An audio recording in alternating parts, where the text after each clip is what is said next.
Good evening. It's Wednesday, the 18th of November 2020. Diane Hands bringing you book for the day. Human Crossings, 9 stories about refugees. And I'm reading you the first story from the book, which is Khaled's story. And yesterday we reached the place in the book where they were happy with their daughter, Lamar.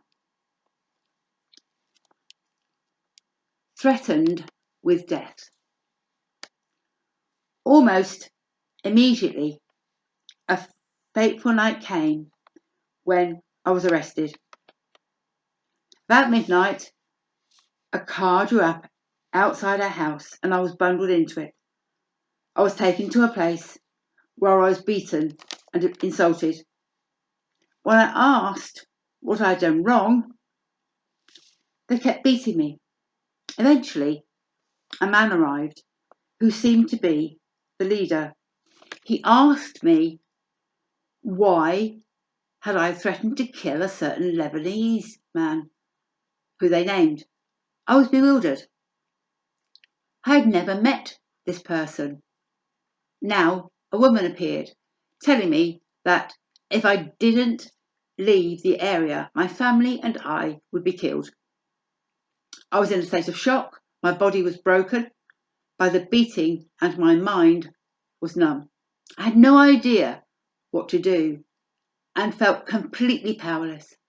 I just wanted the earth to swallow me up so that I would disappear. They threw me out on the doorstep of our home. Darla was distraught, not knowing where I'd been. Another man turned up and warned us that we would be killed if we didn't leave immediately. He said we would be thrown into a wadi or valley below Mount Beshamon. So we gathered up our clothes and left our warm home and everything inside it. I'll never forget the fear on my wife's face. The woman I had promised to make so happy. Afterwards, I found out these gangsters they belonged to the National Socialist Party, which supported the Syrian president. The woman was an informer who had also planted ISIS flags in some other refugees' house to get them arrested. We decided to go to Tripoli, northern Lebanon, because it would be safer there, being a Muslim area, not Druze. We were to go through Beirut, so we went to the UNHCR office to complain. We were given an appointment a few days later, so now we were on the streets. With my wife still breastfeeding our baby daughter, the day came for our appointment. We were full of hope, but our hope was dashed. From the UN officer had no sympathy for us, despite the fact that Darla was exhausted from nursing our baby daughter and lack of sleep. Instead of showing us kindness, the woman kicked us out, saying, "Do you expect us to give you your own private security guard? Go and complain to the police." It was little consolation to know that all Syrians were treated like this in Lebanon because of their reputation for always complaining. Syrians were regarded as liars. Tripoli, living in a car repair workshop. On the long journey north, Lamar was crying continually. You wouldn't believe how desperate we felt when we arrived. We just stood in the street with no idea what to do or how to find a place to sleep. I pitied myself. I felt heartbroken for my wife and daughter. After a time, an old man came up to me. I have a metalworking workshop, he said. We use lathes to make and assemble car parts. You can go and live there and arrange it for yourselves. It's better than the street. The place stank of diesel. At night, we slept on the floor and we spent our days walking the streets. I found some work in a foundry, doing 16 hours a day and returning with hands bleeding and bruised. Darla was miserable and riddled with disease, and baby Lamar had a nasty rash caused by an allergy.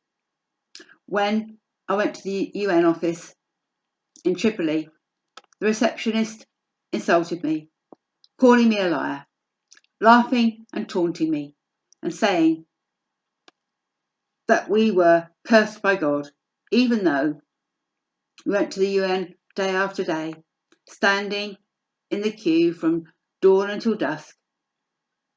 No one helped us. Most of my wages was spent getting home again by public transport. One day, while we were roaming the streets with Lamar on my shoulders, a man came up and asked if we needed meal and blankets and household dishes. Yes, we do, I said. The man said he was from a French charity which helped refugees. He wanted to see our home and to take copies of our papers. At last, there seemed to be hope. It never occurred to me that he might be lying. In my happiness, I forgot to ask him for his ID. He took our papers and returned a few days later saying that I had to give him $75. He would hand us over to the Lebanese intelligence department because our papers allowed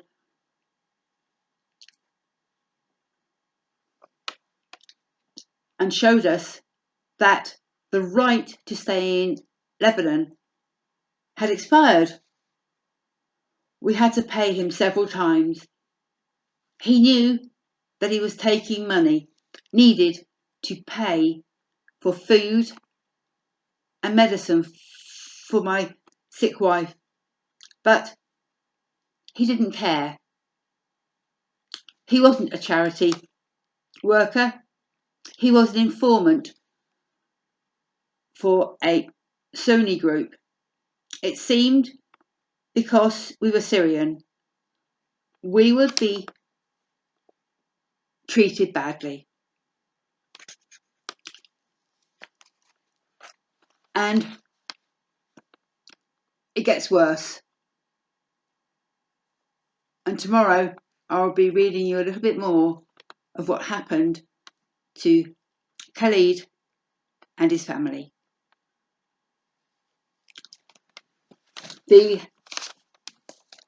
book, Human Crossings, 9 Stories About Refugees, can be found on Amazon.